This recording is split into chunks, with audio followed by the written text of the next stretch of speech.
Hello children, welcome to Future Point. Today I am going to teach you class 5 social studies chapter 1. Today I am going to teach you chapter 1 of class 5 SST. This is chapter 1 globe. In this session we will learn about आज हम इस chapter में क्या क्या पढ़ेंगे globe types and uses. Globe उसके कितने प्रकार हैं, उनके क्या यूजेस हैं, latitude and longitude and grid. So students let's start. Earth is a unique planet. जो अर्थ है वो एक अनूठा ग्रह है. It provides habitat to human beings, plants and animal. जो पृथ्वी है वह मनुष्य को, पौधों को और जानवरों को आवास प्रदान करता है. शेप ऑफ द अर्थ, पृथ्वी का आकार. इन अर्ली टाइम्स, बहुत समय पहले, आरंभिक समय में, इट वॉज बिलीव दैट, यह माना जाता था कि the earth is flat in shape. जो हमारी पृथ्वी है वो आकार में चपटी है.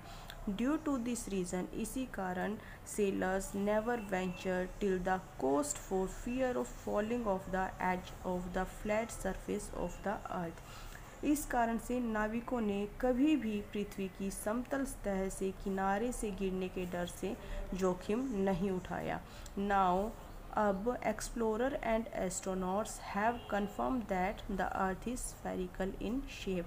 अब एक्सप्लोरर और अंतरिक्ष यात्रियों ने पुष्टि की है कि पृथ्वी जो है वो आकार में गोलाकार है. It is slightly flat at the poles and bulges at the equator. यह ध्रुवों पर थोड़ा सपाट है और भूमध्य रेखा पर थोड़ा उभार में है. डू यू नो, क्या आप जानते हैं, the earth is the only planet to have life on it. पृथ्वी ही सिर्फ एक ऐसा ग्रह है जहाँ पर जीवन है. And it is also called the blue planet, और इसे नीला ग्रह भी कहा जाता है. A globe, look at the picture of the globe. Globe की इस पिक्चर को देखिए. It is a man made model of the earth. यह मनुष्य द्वारा बनाया गया पृथ्वी का मॉडल है. Globes are of various types and size. Globe विभिन्न प्रकार के आकार में और साइज में होते हैं. बिग वंस, बड़े वाले, which can not be carried easily, जिन्हें आसानी से नहीं ले जाया जा सकता. स्मॉल पॉकेट ग्लोब्स, छोटे pocket globes, and globes like balloon, और कुछ ग्लोब जो बलून जैसे होते हैं. विच कैन बी इन्फ्लेटेड, जिन्हें हवा डालकर फुलाया जा सकता है. एंड आर वेरी हैंडी, और बहुत ही आसान होते हैं वो एक जगह से दूसरी जगह पर ले जाने में. We can see only half the globe at a time. हम एक बार में सिर्फ आधे ग्लोब को ही देख सकते हैं. To see the other half, उसके दूसरी तरफ देखने के लिए, we have to turn it around, हमें इसे चारों तरफ घुमाना पड़ेगा. It can be turn around a line passing through it. इसके चारों ओर एक रेखा बनी हुई है. This line is called an axis, जिसे इसका अक्ष कहा जाता है. This is an imaginary line, यह एक काल्पनिक रेखा है. We can see the correct shapes, position and location of the continents and oceans on the globe. हम ग्लोब पर सभी महाद्वीपों और महासागरों की सही स्थिति और आकार को देख सकते हैं. We can even look for the countries on the globe.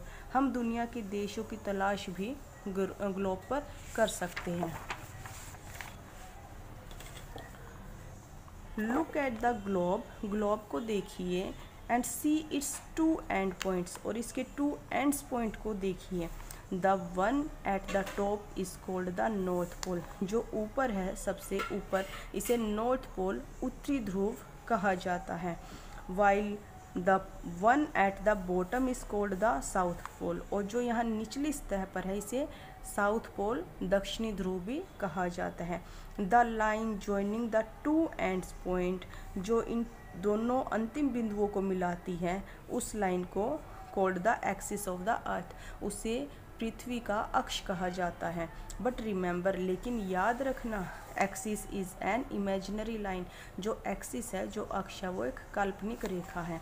A globe is a model of the earth. जो ग्लोब है वह एक पृथ्वी का मॉडल है। ऑन द ग्लोब, ग्लोब पर the earth is divided into 2 equal halves, जो पृथ्वी है उसके 2 आधे आधे बराबर हिस्से होते हैं, कोल्ड हेमिस्फीयर जिसे गोलार्ध कहते हैं, by a line called the equator जिसे भूमध्य रेखा कहते हैं। The upper hemisphere is called the northern hemisphere, जो ऊपरी भाग होता है उसे उत्तरी गोलार्ध, while the lower hemisphere is called the southern hemisphere, जबकि नीचे वाले भाग को सदर्न हेमिस्फीयर उस दक्षिणी गोलार्ध कहा जाता है। They are both equal halves, ये दोनों बिल्कुल बराबर बराबर होते हैं।